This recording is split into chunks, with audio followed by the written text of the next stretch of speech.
Yes, ma'am. Okay, sorry for the disturbance. Environmental psychology, you all understood that how physical factors are affecting our behavior. And certain examples you can give, it's very simple. Certain example like temperature, humidity, natural disasters, population explosion, conservation of energy, all these things are there, and how it is interacting and how it is influencing the human behavior. This all we study under environmental psychology. Now the next one is health psychology. Very simple. What it is focusing on the role of psychological factors in the development, prevention, and treatment of illness. Are you all understanding that how different psychological factors, suppose let us take an example of anxiety or stress, then how these factors are affecting, first of all, the development of a physical illness, prevention and treatment of illness. All these things we study under health psychology. You all agree that if you are a very anxious personality, or if you take stress too much and too fast, then somewhere it is affecting your physical health. You must have noticed you start, developing the physical symptoms. Suppose headaches, stomach ache, back pain. So these are what the physical symptoms arising out of the psychological factors, anxiety, stress. So this is all about the interaction between the psychological factors and the physical illnesses. It is all we're going to study about all these things under health psychology. The next one is very important now, clinical and counseling psychology. Earlier, which we have discussed, these are very simple. We just give it a reading once and you're going to understand. Now, the clinical and counseling psychology, the things you have to remember, the difference between the two. What is the basic difference between clinical and counseling psychology? Both are parts of psychology, but what does counseling means and what does clinical psychology means? See, in clinical psychology, there are two persons who are working in the field. One is clinical psychologist and the other one is a psychiatrist. All have heard this word, a psychiatrist and a clinical psychologist. So just first clear about the differences between the two. A clinical psychologist is a person who has a degree. Suppose he has done PhD, so he will be termed as a clinical psychologist. And to become a psychiatrist, you have to acquire that MBBS, the medical degree, right? Now, the second difference between the two, the clinical psychologists are not allowed to give the medicines or the electroshock therapy, whereas the psychiatrist is eligible to give the medicines, the drugs, the good drugs, and the electroshock therapy to treat the patient, treat the mental illnesses of the patient. These are the two differences, basic differences. Now, what is the difference between counseling and clinical psychology? In counseling, what we are dealing with very minor kind of disorders. Basically, counseling is related as if we take the example of a school counseling. In school counseling, what we are doing, we are basically giving the career guidance. We are counseling the students for their career selection. Second, the normal problems of their age, the problems which arises normally with adolescents, with the teenagers, right? So minor things are there in counseling stream. But when we talk about clinical psychology, certain major disorders are also there which we can treat, and certain therapies are there. Lots of therapies are there. To name a few, there is existential therapy, there is a CBT technique, lot of techniques are there. We don't have to study about those right now. So in clinical psychology, a psychologist is applying some therapies to treat certain disorders. So this is the basic difference between clinical and counseling psychology, right?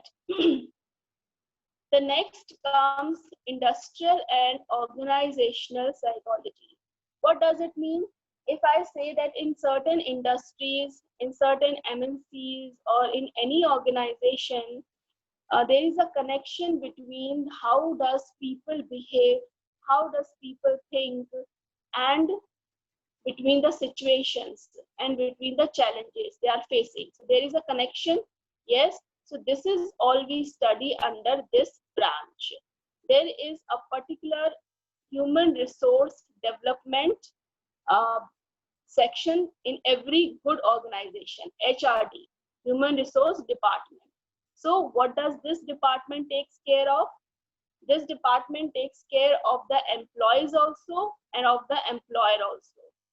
They make new policies, they give quite good facilities to the employees so that they can give up their best, they can utilize their fullest potential, and ultimately what, they will give benefit to the organization. So all these things we study under industrial and organizational psychology. Next branch is educational psychology. Educational की जब बात करेंगे तो we are dealing with many things at a time. We are dealing with how to make certain policies which are relevant and which are very beneficial for the students, for designing various kind of programs that promote their intellectuality, social and emotional development of children. And also we have to keep in mind the special needs of special children, right? So all these things we are studying under educational psychology. We also study how to train people in both educational also and work settings also. How to train teachers to understand the needs of students, right?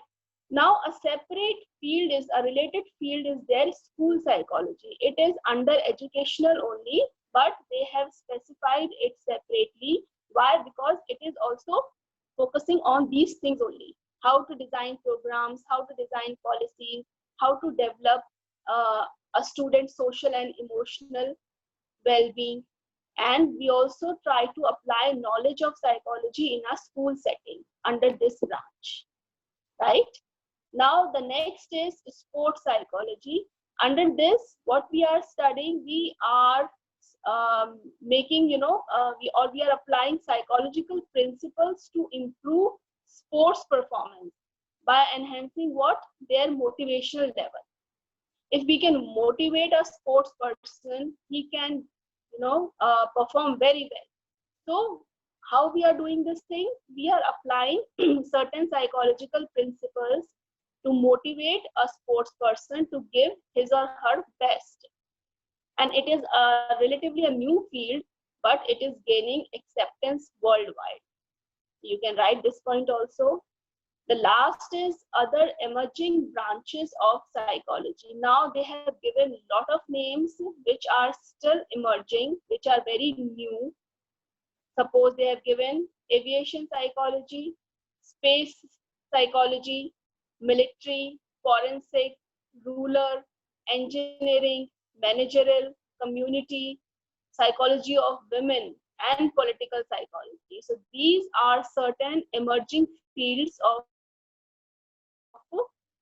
this subject which are gaining acceptance worldwide, and these are still in a developing stage. So this is all about branches of psychology. You have to study each and every branch. You have to understand it. It is not at all complicated. Very general things are there. But what is important? Clinical and counseling and educational psychology from your point of view. Everything other branches are equally important, but what you have to give, like what you have to study quite a little more, clinical counseling psychology and educational psychology, right? I hope this is clear to all of you. Let us start with the next topic, themes of research and application. Now under this there are 5 themes. The first one is psychology, like other sciences, attempts to develop principles of behavior and mental processes. What does this mean? As I said earlier, that we are doing various experiments, we are conducting conducting various kinds of researches, and what we get out of these researches and experiments, certain psychological principles. And what we do, we apply these principles to the general population to treat their problems, to give solutions to their problems. So it is also like other sciences, what it is attempting to develop principles of behavior and mental processes. We have discussed these two terms earlier when we discussed about the formal definition of psychology. So basically, these researches are emphasizing on what the behavior, the human behavior, and what are all those mental processes which are going on while doing any kind of behavior. So after applying these principles to the normal population, we can solve their problems. You can give many examples. Suppose experimental psychology is there, comparative, physiological, developmental, differential, abnormal. So you can give some of these names while defining this particular theme. The second theme is human behavior is a function of the attributes of persons and environment. See, two terms are there, persons and environment. If I'm behaving in a certain manner, so can we say that it is the result of my personality, first of all? And the second thing is environment. Environment means the situations, the society. And when I say personality, it is the characteristics of the person or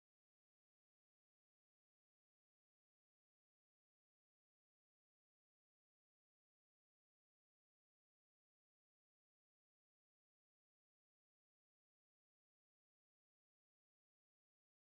in that particular environment. Saying that behavior is equal to function of person and environment. So in this, you're going to explain what does behavior means, what does P for person means, and what does E for environment means. Now, every one of us is different from each other when we talk about intelligence, when we talk about our interest, when we talk about our aptitudes, attitudes. So there are individual differences, yes. So a separate discipline called differential psychology, which is doing what? It is focusing on individual differences, emerged and flourished in the late 19th and early 20th century.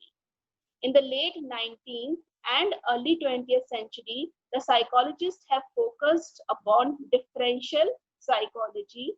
What does this term mean? That there are individual differences. We all are different from each other. So why this is so? Or what are the differences? To what extent? So all these things we study under which psychology? Differential psychology. Underline this key term also, page number 14, first column, second paragraph. And other thing you can write under this theme that there are variations in behavior which occur due to environmental factors. Yes, this is a view which psychologists have taken from anthropologists, evolutionary theorists, and biologists. See why they are emphasizing on environmental factors, because these factors are influencing us to a great extent. All these environmental factors, all these societal conditions or situations have a very great impact on human behavior. So there is a great need to study this also under psychology. So this is all about theme 2. Ma'am, you can stop the recording.